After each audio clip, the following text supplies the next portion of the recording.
Well, hello, everyone. Welcome to my YouTube channel. Well, today I want to give you an update, and I thought it would be really interesting for you to see me work on my computer as I'm looking at the update of the month of November, because I really think November is the month that everything kind of comes to a culmination point in a huge, big way. I mean, we've been talking from September, October, November, December, but let me just say November is the month that it all really comes to a culmination point. And I'll show you why, because I'm always talking about how Mars is a trigger, and Mars rules what? Violence, weapons, war, anger. So that's where we are right now in this world. Everyone is boiling over with some kind of emotion. And I've been talking about how Rahu and Ketu, because of the eclipse, have been Gandanta, which means in the last degrees of a water sign or the very first degrees of a fire sign. Now, because of the eclipses, Rahu and Ketu, when you look at their true node, the true node is where it really is, not the mean node.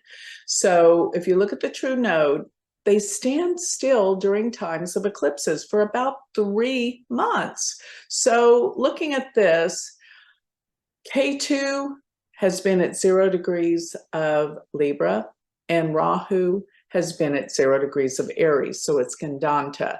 And even when Rahu and Ketu change signs, which they will around November 28th, using the true node, then they'll move into, because the nodes travel backwards, they're going to move into Pisces. Rahu will go into Pisces 29 degrees, and Ketu will go into Virgo 29 degrees. Now remember that the last degrees of water are Gandanta. So as I've been saying, the nodes will be Gandanta. They've been Gandanta September, October, November, December for that long, because it's the last of the water sign and early fire.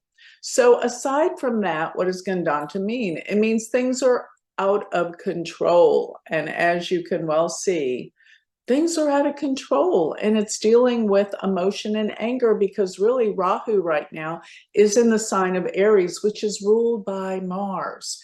So now what I want to take you through is looking at my astrology. This is my world of astrology. So I'm going to take you onto my computer, where I'm going to share the screen, and we're going to be looking at what I do to watch the planets in their movement.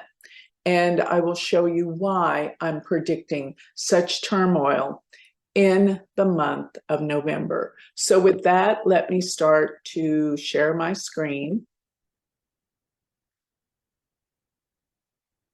And as you can see, here is my astrology screen. And what I want to show you here is I'm starting from November 1st. Now, I have this program. It's called Parashara's Light, the program that I use to look at the planets. So this is for November 1st. I thought I might just walk you through the whole month, showing you exactly what I'm seeing. So looking at this, we are going to move day by day. So this is November 1st. And here is right here the configuration that has been causing so many problems, I must say. Right here, Ketu at 0 degrees, therefore Rahu up here at 0 degrees of Aries. Now we have Jupiter with Rahu and Uranus. And we have Ketu with the sun. The sun represents leadership, rulers. And Mars represents anger. And Mercury's there to add the communications, travel, everything that's going on that is so very difficult. Now, the eclipses have been, and the last lunar eclipse occurred right here with the sun at 10 degrees and the moon at 10 degrees of Aries. So you can see Mars is tied up with all of this, and Mars is the planet of anger. And remember, when you put Mars together with K2, you get events that deal with terrorism. And the sun involved really packs the punch and why this is all happening. Because remember, it's always where the sun, the moon, and Earth are when you're talking about eclipses. So let's take it day by day. And what I was looking at now, this is very detailed astrology energy. A lot of you won't understand what I'm talking about, but I happened to look at the Navamsha chart, which is a divisional chart, very advanced in Vedic astrology. It is the 9th division of a sign. Now, the Navamsha is what we call a divisional chart that tells us about, well, it says spouse up there. I do use it in prediction with relationships, but it really is where everything is headed, where life is going. It's a very, very powerful divisional chart. So I noticed that Mars lines up with Rahu pretty much the first week of November. So I'm going to take it through. Well, after November 9th, it changes. I went a week. So let me just go day by day. November 3rd, 4th, 5th, 6th, 7th. And then the 7th, Mars separates from Rahu. But in the Navamsha, now that's very advanced. Let me take it back down to basics so you can get what I'm talking about from this chart, because here's where you're going to see everything that's about to unfold. Remember, I said that Mars and the sun always travel together about every 2 years.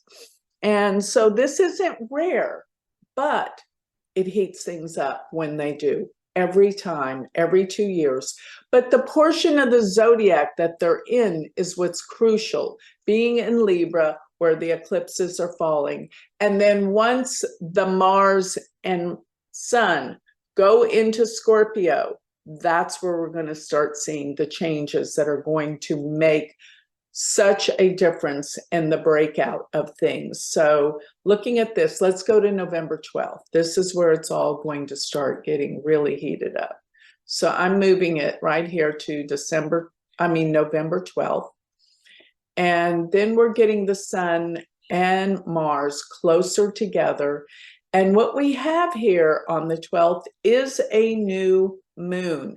This new moon is so potent because the new moon is when it's going to be on the 12th. As a matter of fact, if I move this up pretty much to the time of the new moon, I'm putting the moon to where it's conjunct the sun, and that's a new moon. So right here where this, let me move it up one more hour. And this is where we have the sun and the moon exactly 26 degrees, with Mars and Uranus is 26 degrees. Do you see what's happening? Uranus is the planet of change, disruption, sudden unexpected changes and accidents. Things come out of left field. This is intense. This new moon that happens on November, pretty much the 12th and the 13th. I believe it's going to be on the 13th that it actually occurs, early morning. So November 12th, November 13th, we've got this aspect going where the sun and the moon conjunct new moon with Uranus opposing it. That is a big surprise. Mars being with it involves violence. So let's take it a day further. And notice how Mars and the sun are almost exactly together. And this is November 14th. This is really between the 12th and the 16th. Look out, stuff is going to really be happening. So by November, well, let's take it back a day. November 15th, 14th, 15th, Mars and the Sun will be the same degree. Okay, so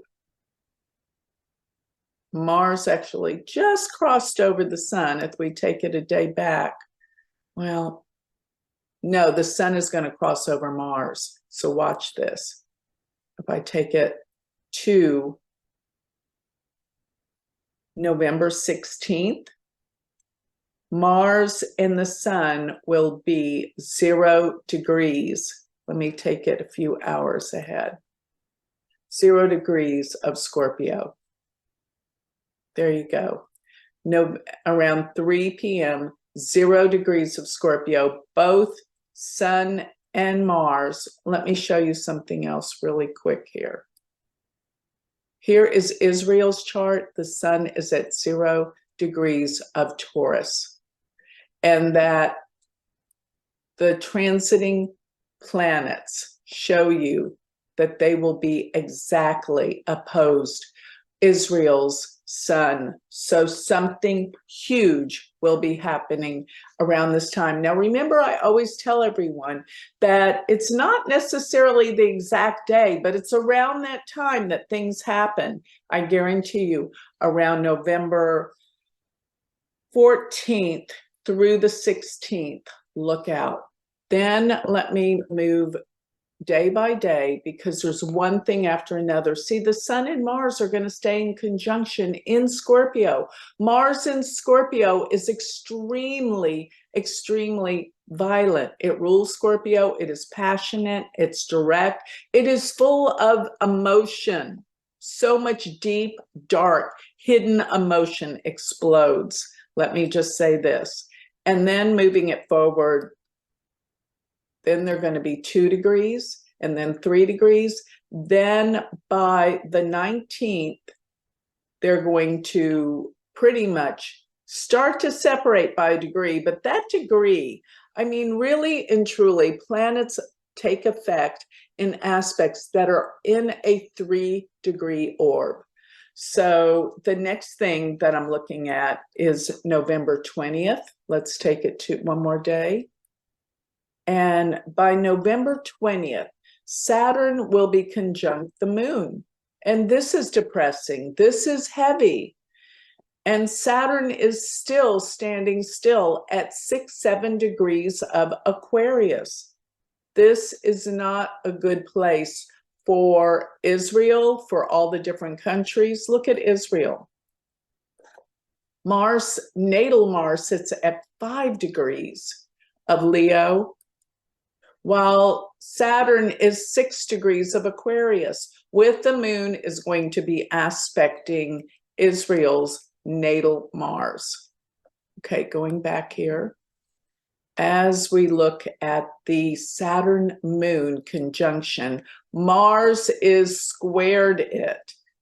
A square is 4 signs away. 1, 2, 3, 4. That's a 90-degree aspect. So 90 degrees is a square, and it's hard, and it's the full-bodied 100% in power aspect of Mars. Now let's move it forward another couple of days, because when we get to the 24th,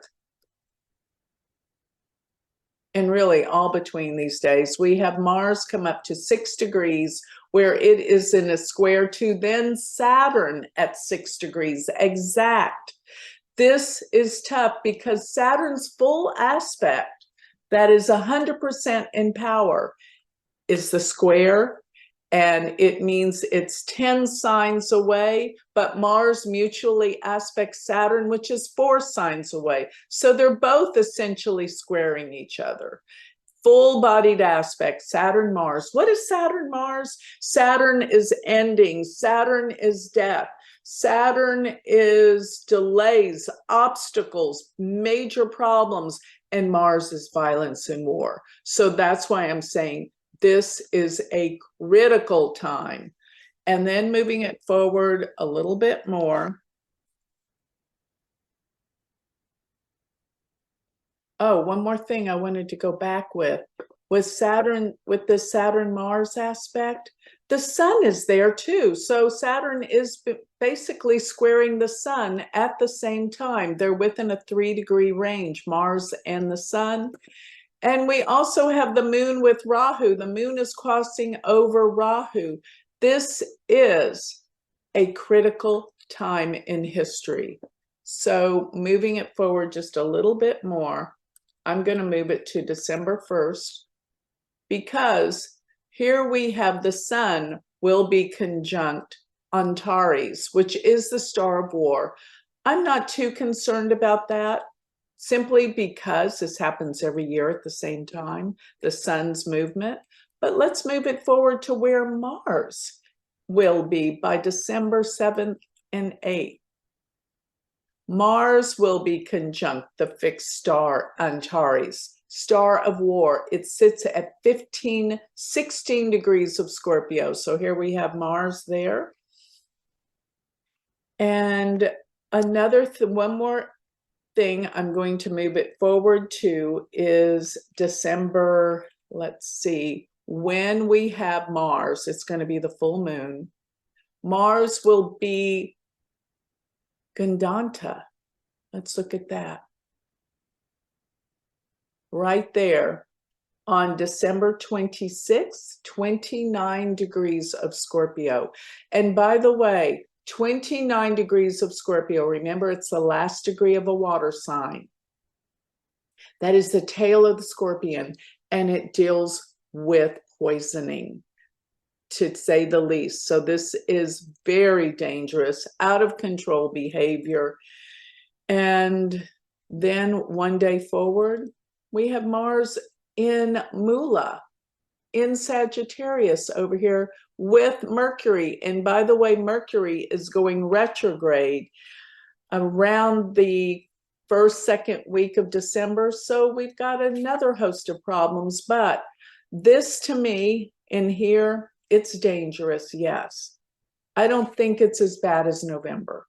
I could be wrong, but take my advice. I am talking that this is November is the showdown.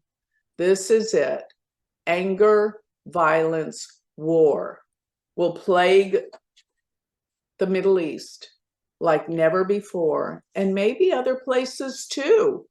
You know, I've been talking a lot about the United States, where the United States moon sits at 7 degrees of Aquarius, where Saturn is stationing. And once we have Mars and the sun squaring that around November 24th, look out, the United States will probably be involved in some huge way. So we have a lot to be concerned about.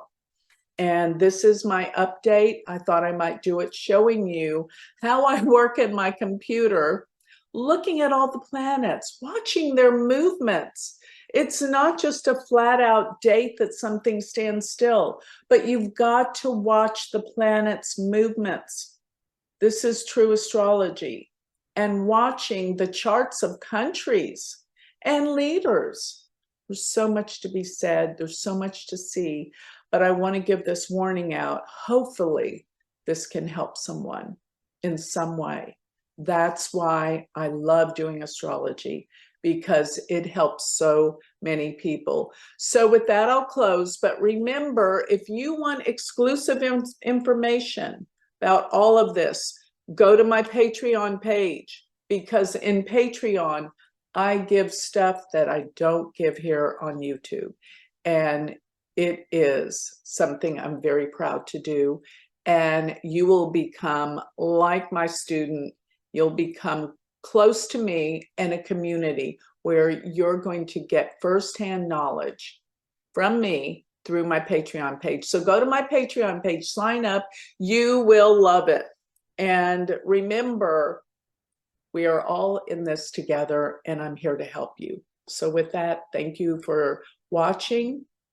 And let's see if we can send out some good healing energy. Remember, we must pray for peace, because it doesn't look like the world is going to be a very peaceful place. All you can do is work on yourself. Thank you.